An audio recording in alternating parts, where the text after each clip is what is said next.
August 3rd, 1963. Small's Paradise, Harlem. A 26-year-old prince sat on his throne, laughing, calling Bumpy Johnson a relic of the past. There was no shouting, no blood spilled right then, just cold silence. 7 days later, a package showed up. No return address, no way out. It was not just payback. It was a masterclass in pain, timed to the second. So, how does a man, they say, is washed up, destroy a future without pulling a trigger? The answer starts that very night, August 3rd, 1963, Saturday in Harlem. The joint is wall to wall, bodies tight, smoke drifting like ghosts. Duke Ellington is smooth on the box. The air smells of cheap rye, expensive perfume, and ambition thick enough to strangle you. Bumpy Johnson holds court in his corner booth. 66 hard years, white hair, maybe a step slower. But those eyes, they scan the room like a predator locking onto a meal. Charcoal suit, fedora resting on the wood, top-shelf whiskey, untouched. His hands are folded, calm, patient as a statue. It is the posture of a man who spent 50 years learning one truth. Survival ain't about fighting trouble. It is about spotting it before it spots you. The room changes temperature. In walks the kid, 26, wearing a vest that costs a working man's yearly wage. Gold on his wrist blinding the room, hair slicked back with arrogance. Wearing a smile that says no is a word he has never heard. Paul Castellano, mob royalty, born on third base, thinking he hit a triple. No clue what it takes to build an empire. He heads straight for Bumpy, doesn't ask, just takes. Struts up like he holds the deed to the building. The noise cuts out. Every head turns. Because in Small's Paradise, Bumpy Johnson is the king. And approaching the king without an invite? That is a mistake you don't get to make twice. Michael leans on the booth, flashing teeth. Bumpy Johnson, the myth. My old man speaks of you like you are a saint. Bumpy doesn't flinch. Just lifts his glass, slow and steady. He sets it down. Your father has brains. Yeah? Well, my father is ancient, and so are you. Michael's grin stretches. He scans the room, hungry for an audience. No disrespect, but the world spins forward. Guys like you had your run. But the clock ran out. You are done, old man. Finished. Everyone here knows it but you. The bar goes dead silent. The heavy kind, the kind where every soul holds their breath, waiting for steel to flash or blood to spray. Bumpy sets the glass down, looks up at Michael, slow, the way you look at a mutt that just soiled your shoes. Finished, Bumpy says. Flat, not asking. Finished, Michael says, still smiling. Nothing personal, just business. You are 66. You walk like it. You look like it. In our life, old is weak, and weak is dead. So yeah, finished. Bumpy rises, slow, controlled, places the fedora on his head. He steps into Michael's space, close enough to whisper. You are young, so I will give you a gift nobody else here would. A warning, you just stepped in it, deep, and in 7 days, you are going to learn exactly how deep, but by then, too late to fix it. Michael laughs, loud and ugly. Is that a threat, old-timer? No. It is a fact. Threats are for boys. Facts are for men. Bumpy walks. No hurry, no theater, just the smooth exit of a boss who knows real power doesn't scream. It waits. The silence hangs. Then the whispers start, low and scared. Eyes fix on Michael like he just pulled the pin on a grenade. And the kid doesn't even hear the click. Michael orders a round, laughs with his crew, calling Bumpy a museum piece, an old ghost clinging to a name that died a decade ago. His boys laugh too, young, dumb, believing that cash and youth and a heavy last name make them bulletproof. But the veterans in the room, they know better. They remember what Bumpy Johnson was, and they know what he still is. They don't laugh. They watch Michael with the pity you save for a corpse that has not fallen down yet. Because when Bumpy Johnson goes quiet, when he walks without blood on his knuckles, that ain't retreat. That is the sound of the engine starting. A plan locking into place in the mind of a man who spent 50 years learning that revenge is not about anger. It is about precision. 7 days. That was the promise, and the streets know exactly what that means. 7 days for Michael to strut. 7 days to drink and brag about how he buried the old lion. Then comes day 8, and the bill gets paid. The clock is ticking. Michael doesn't hear it, but he will. The deadliest man in the room is not the one shouting. It is the one who remembers. And Bumpy Johnson, he never forgets. Rewind 2 years, 1961. Michael Castellano is 24, running the loans in the Bronx, acting like a toddler with his daddy's pistol. Messy, loud, a hazard to the business and himself. Fordham Road. A deli owner is 3 weeks behind. Michael walks in with muscle. No class, no tact. Grabs the old man by the shirt. "Where is my cash, old man?" "I do not have it. Business is dead. I need time." Michael slams the guy's hand on the counter. Produces a hammer. "You know what happens when the envelope is light?" The owner shakes. "Please, my family. You should have thought about them before you took. Money you cannot return." Michael raises the iron, brings it down on the pinky. The snap cracks through the shop like a gunshot. The scream follows. Michael grins. "That is one. You got 9 left. Next week, have my money, or I start collecting fingers." He walks out laughing. Leaves the man clutching a hand of shattered bone and split meat. Tears on the floor. 2 customers saw it all. Michael doesn't care.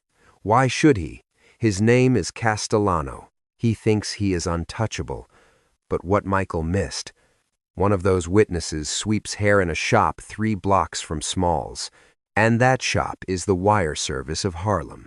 Information flows like water. By morning, Bumpy Johnson knows about the broken, the severed finger, the deli on Fordham Road, the date, the time, and the names of every soul in the room. Raymond sits opposite Bumpy in the back office, stone-faced. The ledger is open, the pen poised. The deli owner sings. Oh, he sings like a canary. His finger is mangled, terror grips him, but underneath, pure, unadulterated rage. Angry men give the best details, get it all. The when, the where, the witnesses. Raymond scribbles. Bumpy observes. You don't build a coffin with anger, you build it with records. Fast forward 6 months. February, 1962. A dive in the Bronx. Michael is sloppy drunk, loud, spilling secrets to impress a broad who plays along, only because the drinks are flowing and her rent is late. You know my take last week? 12 grand. 12 large for shattering knees and terrorizing the poor bastards who forget their debts.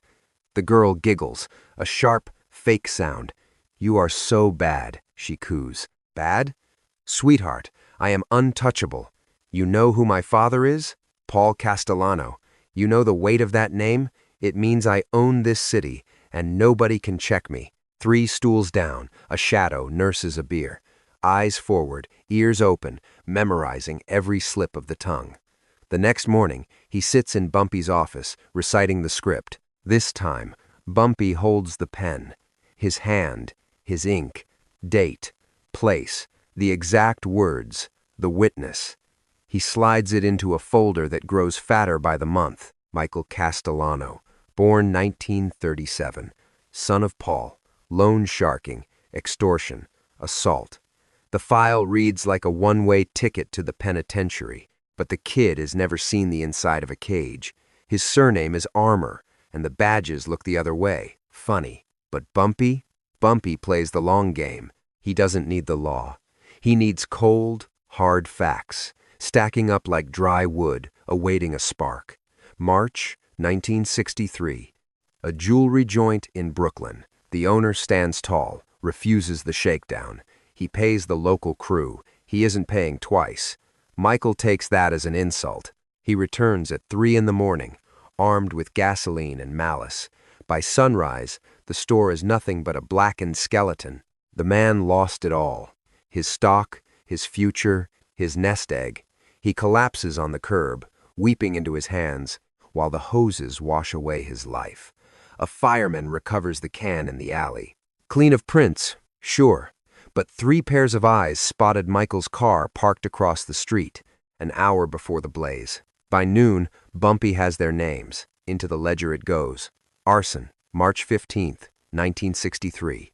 Jewelry store, Brooklyn. 3 witnesses. The dossier hits 50 pages. August 3rd, 1963. The night at Small's Paradise. The disrespect, the brush-off, the moment Michael calls. Bumpy a has-been in front of made men. Bumpy retreats, opens the archives, and reviews the ledger. 2 years of meticulous labor. 2 years of tracking broken bones, scorched businesses, and threatened kin. Michael walked on water because no one possessed the discipline or the brains to compile a debt that could not be ignored. Marcus enters, eyeing the documents spread like a war map. That is a mountain of paper. That is 2 years of Michael Castellano believing he is above the laws of gravity. You handing this to the badges? Bumpy forces a laugh, cold as ice. The cops? The cops don't lose sleep over snapped fingers in the Bronx or ashes in Brooklyn. The police are on Paul Castellano's payroll. No, the law gets nothing. Then what is the play? Bumpy shuts the folder, tapping the cover with a heavy finger. I am delivering it to Michael. I am going to show him what 2 years of unchecked ego looks like when someone takes the time to keep score. And then I offer him a choice. What kind of choice? The kind where he learns to bow to the men who paved these streets before he was even a thought, or he watches his destiny burn faster than that shop in Brooklyn. Marcus cracks a grin. You think the kid will break? I think he is 26 and has never tasted real fear. But terror is the ultimate professor, and class is in session. Bumpy slides the evidence into a plain brown envelope, sealing it tight. He passes it to a runner. The next morning, with a Manhattan address and orders that cut to the bone, deliver this to Michael Castellano. No signature, no return address. Drop it at his threshold and vanish. 3 days, 72 hours. Then Michael opens that package. He realizes that youth, money, and connections mean nothing when an old wolf has been sharpening his teeth for 2 years, and decides it is time to collect. True power whispers. It doesn't need to snap bones or torch buildings. Sometimes, power is just a stack of paper, delivered at the perfect second, teaching a lesson that daddy's money cannot fix. Bumpy pours a glass. Barolo, 1934. The vintage from the year he learned that vengeance isn't about heat, it is about ice, and ice always cracks the stone. 3 days pass. The clock runs out. August 10th, 1963. Saturday morning. Michael Castellano wakes in his Manhattan penthouse, a headache pounding like a sledgehammer behind his eyes. Too much scotch, too much smoke, too many hours chasing cards, dropping $3 and acting like it was confetti. Because what is $3 when your last name is the master key to the city? He shambles to the kitchen. Coffee, black as pitch, bitter as sin. He is nursing the first cup when the buzzer sounds. He isn't expecting company. It is 9:30 on a Saturday. Visitors at this hour are either peddling trash or delivering doom. Michael shuffles to the door in his undershirt, barefoot, still reeking of the night. He swings it open. The hall is empty. Silence. Just a brown envelope resting on the mat like an unexploded bomb. No name, no stamp, hand-delivered. Michael weighs the envelope in his palm. Heavy. Papers. He shuts the door, returns to the kitchen, and places it beside his coffee. He stares at it. The part of his mind not currently drowning in whiskey screams a warning. Opening this thing is a death sentence for his peace of mind. He tears it open regardless. One single sheet slides out. Clean. Professional. The bold header mocks him. New York City Police Academy application. Michael's heart misses a beat. He scans the page. It is fully completed. His name, his address, his date of birth, his social security number. Every blank holds secrets only he should possess, yet a ghost evidently knows them too. The phantom took the time to type it out, neat and tidy, like a twisted favor. Then his eyes hit the section marked criminal history. His hands begin to tremble. The deli on Fordham Road, the old man whose finger he crushed with a hammer for being 3 weeks late, March 1961. It is all there. The date, the location, the victim's name, the 2 customers who saw it and seemingly forgot nothing. Michael assumed fear had silenced them. He was mistaken. The bar on Grand Concourse, July 1961. The owner who refused to pay for protection. Michael recalls the bartender, the striking one with the dark hair. Her eyes held a secret back then. It turns out she spoke, and a ghost took notes. The restaurant owner, who took a loan at rates that would shame a shark. His wife watched Michael's crew beat him within an inch of his life. November 1961. Hospital records, witness statements, all of it printed in black and white, a prison sentence waiting to be signed. There are 8 entries in total, 8 separate times. Michael believed he was being clever, believed he was careful, believed he was untouchable because his blood is Castellano, and nobody touches a Castellano, except someone just did. Someone spent 2 years harvesting every error, every witness, enough evidence to bury Michael for 20 years with a single phone call. The coffee turns ice cold in his grip. He sets the cup down. He continues reading. At the bottom, written in ink that suggests a fine fountain pen, sits a note. Michael, you have 48 hours. Option 1, sign this, walk into the NYPD, and spend your life as a rat. The cops will love you. You give them names. Your family will cut you dead. Your friends will vanish. You will wake up knowing you sold your future for a mistake made 7 days ago. Option 2, come see me. Small's Paradise. Tomorrow, 9 p.m. Bring an apology. Bring a willingness to learn. If you are smart, you take option 2. If you are not, I will choose for you. And you will not enjoy my selection. Tick-tock. Bumpy.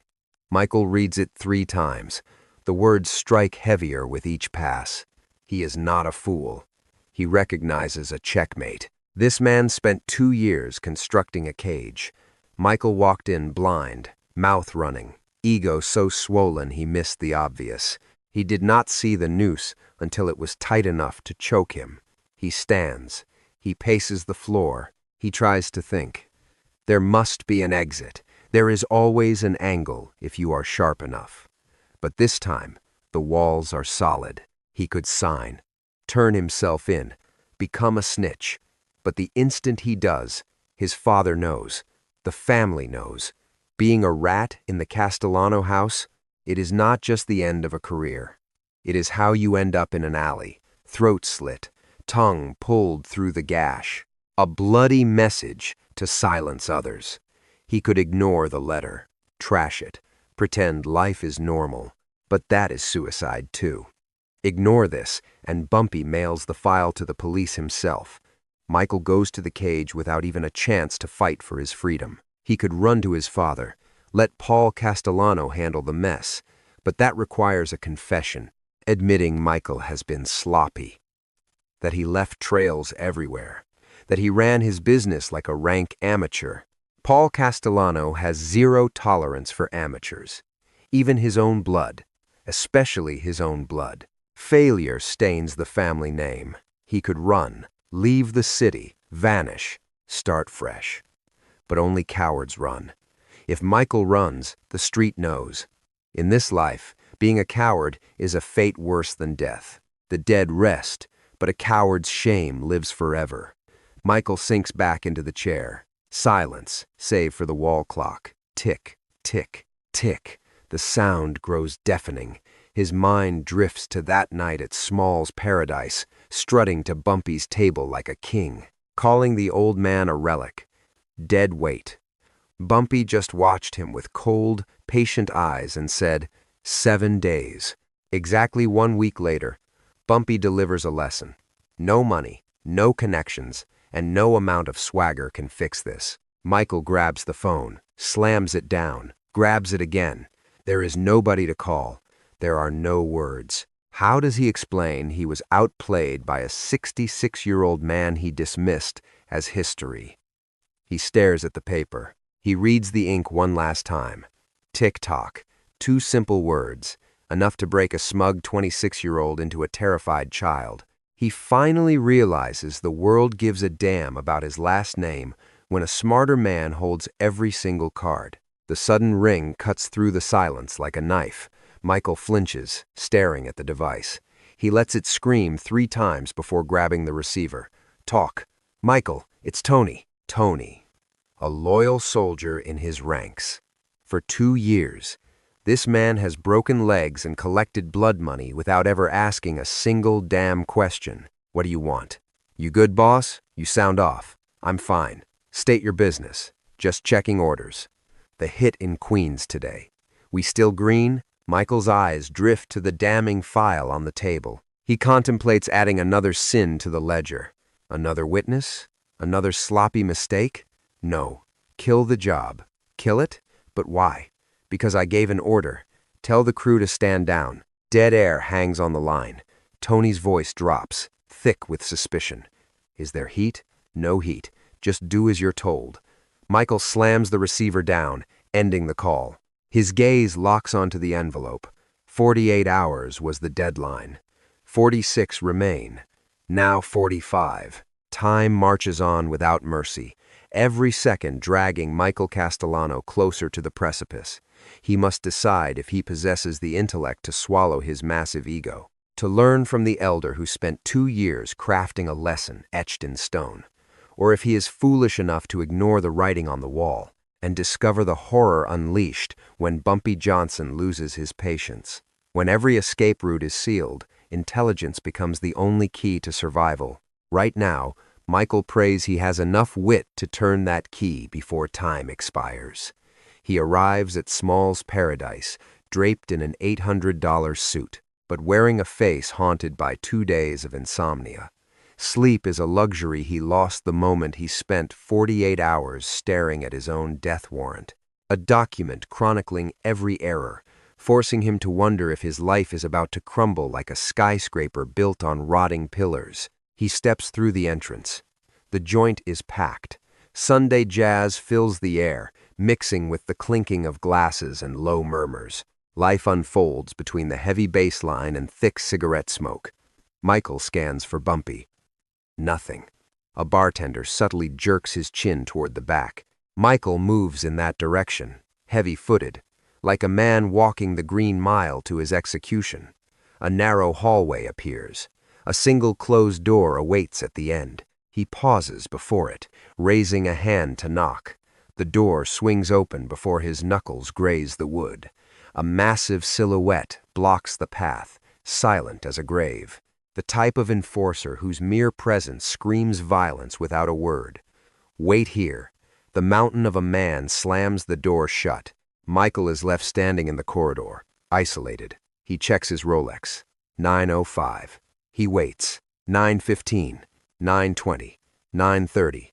No one appears. Silence reigns. He stands there like a complete fool while the seconds tick away and the ache settles into his legs. The realization hits him cold. This is the first lesson. The waiting, the standing, stripping away his importance. 9:45. The door creaks open. The giant nods. Enter. Michael steps inside. The office is tighter than he imagined. Austere. A desk, 2 chairs, a cabinet, a single lamp. No vanity, no trophies on the walls. Just a chamber where fate is decided and nothing else exists. Bumpy sits entrenched behind the desk. The same dark suit, the fedora resting on the corner. The same dead eyes that have witnessed everything. 50 years of punks like Michael walking in thinking they are kings and crawling out knowing they are peasants. Bumpy remains seated. No hand is offered. No smile warms his face. He gestures to the seat opposite. Sit. Michael obeys. The chair is rigid, punishing, calculated discomfort. Bumpy ignites a cigarette, dragging slowly. Smoke coils toward the ceiling like a snake. He finally speaks. "You know why you're here?" "Yeah, I know. Voice it. I want to hear the words." Michael gulps. His throat feels like sandpaper. "I'm here because I messed up. I called you old. I was wrong." "Wrong about what? That I'm old? Because I times am times old. 66. That's a biological fact.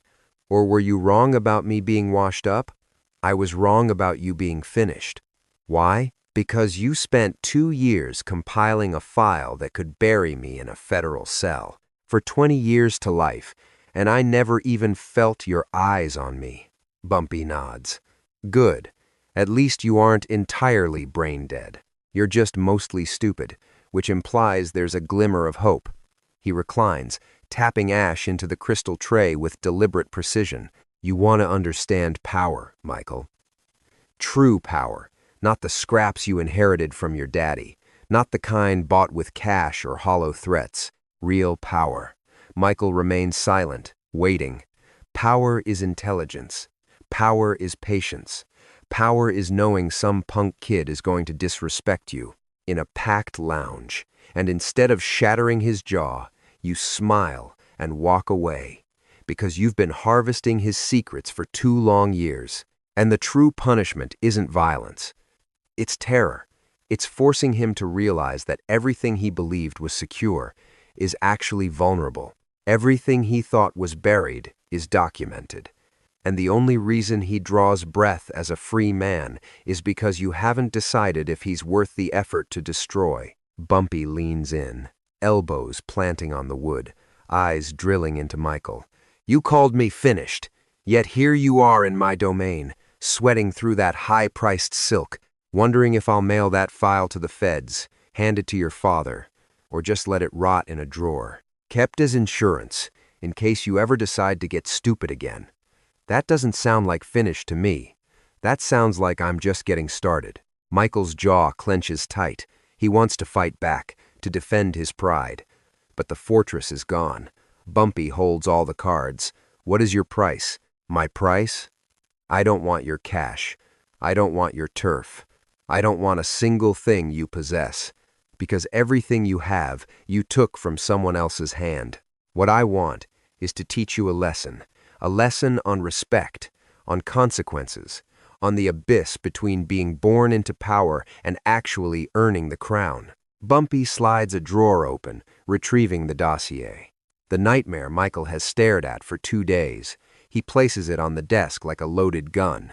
"This is how it plays out. You are going to perform 3 tasks.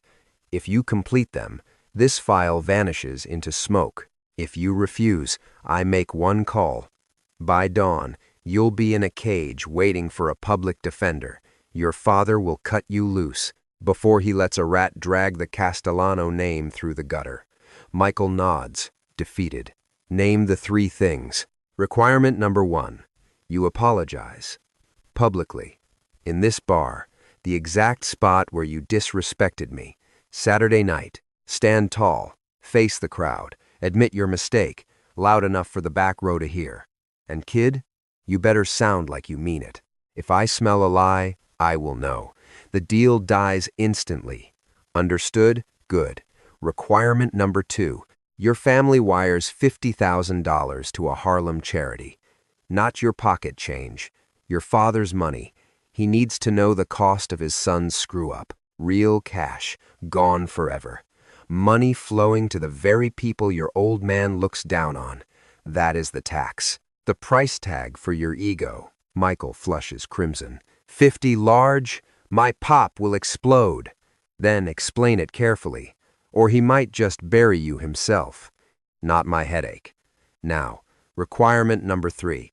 Bumpy reclines, slow and icy. Fix your operations. No more messy hits. No more witnesses. Stop cracking knuckles in public delis. Stop torching shops at midnight expecting people to forget. You want to play gangster? Then be a professional. Smart.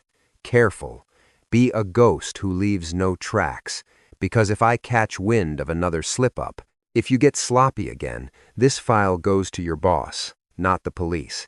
Your father. We know how he handles amateurs. Even his own blood. Michael stares at the paper. 8 distinct failures. 2 years of errors he thought were dead. Now a loaded gun at his head. That is the deal? I apologize. Pay up and smarten up? Precisely. And the evidence? Bumpy lifts the document. Hands steady. He rips it down the middle. Shreds it again. Confetti hits the bin. Gone. Michael lets out a breath. Relief hits him like a stiff drink. Thank you. Save your gratitude. Bumpy sparks a fresh smoke. That was a photocopy. I have 3 originals, 1 in a bank vault, 1 with an attorney, set to mail to the cops if I die suspiciously, and 1 right here in my drawer, just in case your memory fails you. The color drains from Michael's face. So I am not off the hook? Free enough. You can walk, you can earn, you can breathe, but total freedom? Forget it. I hold the file. You hold the fear. That knowledge? It becomes a voice in your skull, whispering that eyes are on you. That fear keeps men like you sharp. Bumpy rises. Michael follows. Done. Saturday. 9 sharp. Apologize. Do not make me hunt you down. I will be here. Good. Now get the hell out of my sight. Michael reaches the door. Freezes. Turns. 1 question? Speak. Why the second chance? You could have jailed me. Destroyed me. Why let me slide? Bumpy's stare weighs a ton. Silence stretches. Then, the truth. Because you are 26. At that age, you get 1 free pass for stupidity. Only 1. Mess up again, and mercy dies. Capiche? Understood. Then get lost. Michael exits, cutting through the bar to the pavement. Cold air slaps his cheeks. First real breath in 48 hours. He is not truly free. Not entirely. But he is breathing. In our line of work, that is a win. Upstairs, Bumpy sits, pours a stiff one, eyes the shredded paper in the bin. School is out. Message received. And young Castellano? He just learned the golden rule of survival. The old lion does not need to bite to kill. He just has to bare his fangs. That is plenty. Small's paradise is packed, tighter than the night. Castellano walked in and called Bumpy washed up. News travels fast in Harlem, through the Bronx. Every back room where wise guys talk power, respect, and the code. The code that holds the chaos back. Tonight they witness the impossible. An Italian mobster bowing to a Harlem king. The vibe is heavy, electric. Nobody is here for the booze or the jazz. They are here for history, to verify the whisper, to watch a 26-year-old prince eat his own words in front of the same crowd he insulted. Bumpy occupies his throne, same corner, same suit, fedora resting near an untouched whiskey. Marcus stands guard like a statue, eyes sweeping the room, hunting for trouble. The air is thick, smoke, sweat, and heavy dread, pressure you can feel in your lungs. The door swings. Michael enters, solo, no muscle, no crew, just him, wearing a year's salary on his back. The crowd parts like the Red Sea, thousands of eyes locked on him. He looks smaller now, younger, like gravity just crushed his ego. And he is struggling to stand tall. He hits center stage, stops. The band plays, but the room is deaf. Chatter dies instantly. Every gaze fixes on Castellano, alone under the spotlight, a man awaiting judgment. He clears his throat, scans the room, finds Bumpy, eyes lock. No nod, no comfort, just ice, patience, waiting. Michael opens his mouth, voice steady, surprisingly loud for a man about to destroy his own reputation in front of 100 witnesses. 12 days back, I stood right here. I spoke trash. I called Bumpy Johnson a relic. I said he was done. I claimed his reign had ended, that his claws were dull. Now, silence strangles the room. You could hear a pin hit the floor. I miscalculated everything. Bumpy Johnson is far from finished. He is not frail. And I was just a foolish kid, thinking my youth and the heavy name on my back gave me a license to speak without paying the tax. A whisper from the back is instantly choked off. I threw dirt on a man who has commanded more respect in 50 years than I could scrape together in a lifetime. I did it out of hubris, because I thought I understood the mechanics of this world. But I knew nothing, and Bumpy took me to school. Without ever raising his voice or lifting a finger, he simply demonstrated that cold intelligence crushes loud arrogance every single time. Michael pauses and swallows hard. His hands tremble, but he does not hide the fear. He lets the room witness it. Let them see the price of ego. So I stand here to apologize publicly to Mr. Johnson, and to every ear in this room that heard me running my mouth like a clown. I was wrong. I apologize, and it will never happen again. He pivots toward Bumpy's booth, locking eyes with the boss. Mr. Johnson, I apologize for the disrespect. You gave me a lesson instead of a grave. That is more mercy than I earned. Thank you. The silence hangs heavy for 3 long seconds. Then Bumpy offers a single, slow nod. That is it. No grand speech. No acceptance. Just a nod confirming the debt is paid. The apology noted, and filed away in the archives where Bumpy stores every scrap of intel that might be leveraged later. Michael exhales, turns on his heel, and walks back through the crowd. No one blocks his path. No one speaks. He reaches the exit, pushes it open, and vanishes into the night. The second the door clicks shut, the bar explodes. Conversations ignite like gunpowder. People talk over one another, dissecting the scene, spinning it into a legend they will recite for years. Did you see that? A blood Castellano just bent the knee. Bumpy did not even have to move, just sat there, cold as ice. That kid is fortunate. Bumpy could have crushed him, could have sent him to the pen. Instead, he made him eat dirt in front of the gallery. That is worse than a cell. Prison has a release date. This shame is a life sentence. Marcus walks to Bumpy's booth, sits, and pours a drink. Well, that was a scene. That was necessary. You think the message sank in? Bumpy lights a cigarette, weighing the question. He learned that every action carries a price. Whether he learned to be smarter or just more cautious, we will see. But regardless, he will never scour this night from his memory. Neither will the witnesses. Marcus smirks. The word is already hitting the streets. By dawn, every crew in the 5 boroughs will know Paul Castellano's boy bowed to you in front of 100 eyes. Good. Let them know. Let them see that age is not rust. It is refinement.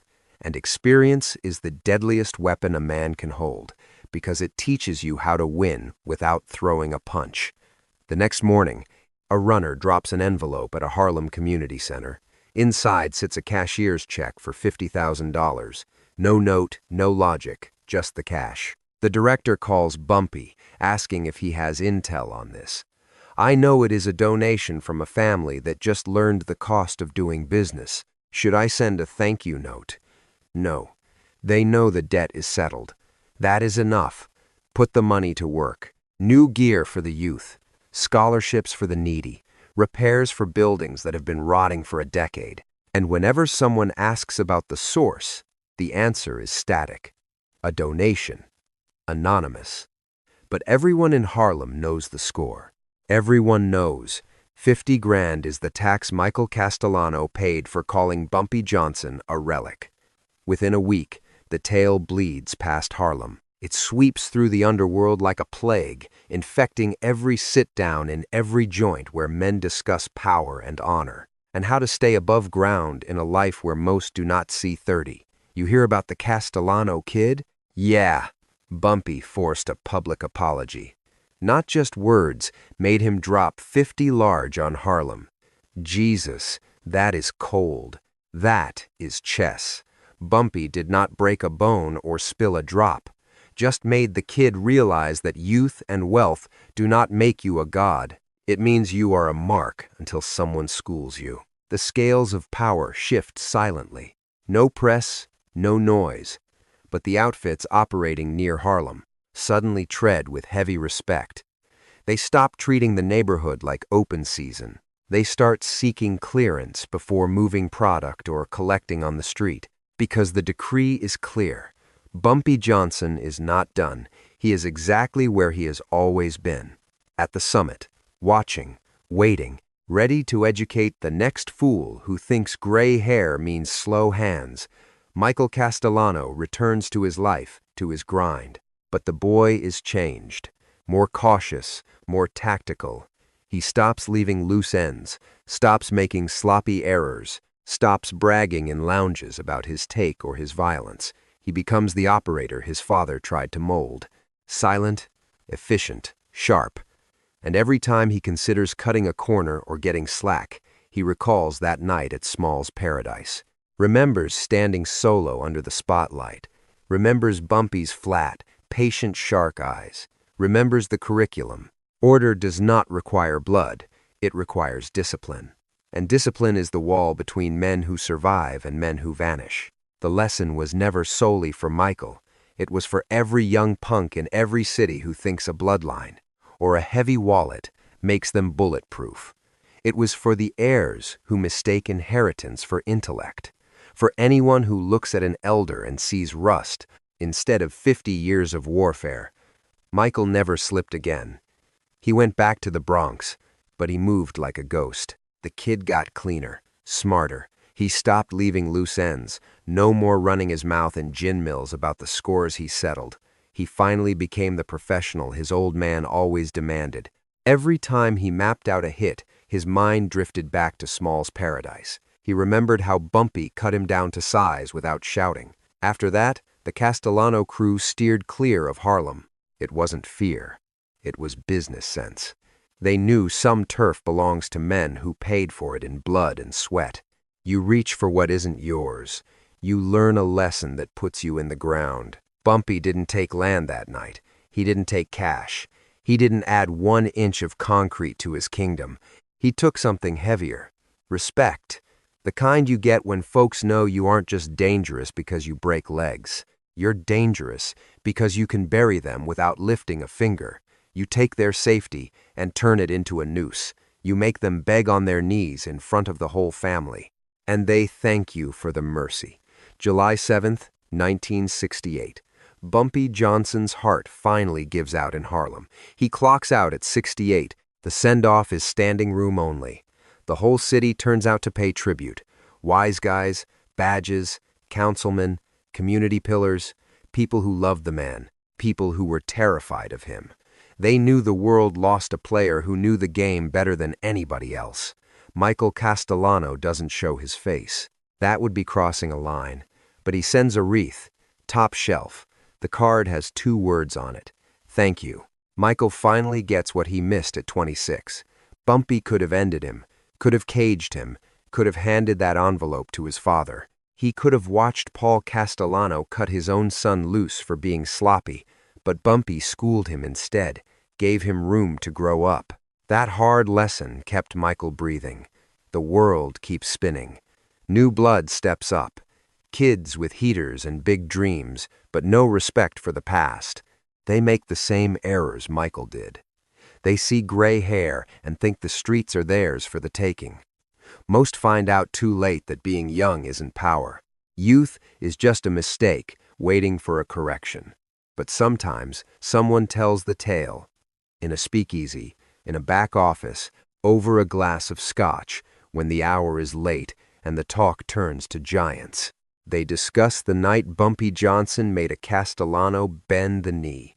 They mention the file, the package, the shame of it all. And they whisper how Bumpy pulled it off without a gunshot. No broken bones, not a drop of red spilled. That is the legacy, not the blocks he ran or the cash he stacked. The legacy is the teaching. Muscle doesn't make you powerful. Smarts do. It comes from patience, from seeing 10 moves down the board and placing yourself just right. So, when your enemy sees the checkmate, the only move left is to fold. Real power is teaching a lesson that sticks forever, without raising your voice or throwing a punch. Real power is showing a young buck that the world doesn't belong to the loud or the strong. It belongs to the sharpest. And the sharpest guy in the joint is always the one watching, waiting, and keeping score. While everybody else is flapping their gums. Bumpy Johnson knew that. He lived it. When he passed, the city didn't remember him as a thug. They remembered a general, a king who ruled with his brain, not his brawn, a man who proved you don't need to shoot to win a war. You just need to know where the target is. We tell this story for the history and the wisdom, not to push violence or breaking the law. Thanks for sticking around till the end. Putting these tales together takes weeks of digging and writing. If this hit home for you, if you respect the lesson Bumpy taught about brains over bullets, smash that subscribe button. Help us hit 1 million so we can keep spinning. Yarns that matter. Stories about power used right. Stories about consequences faced like men. Stories about those who changed the game instead of just burying enemies.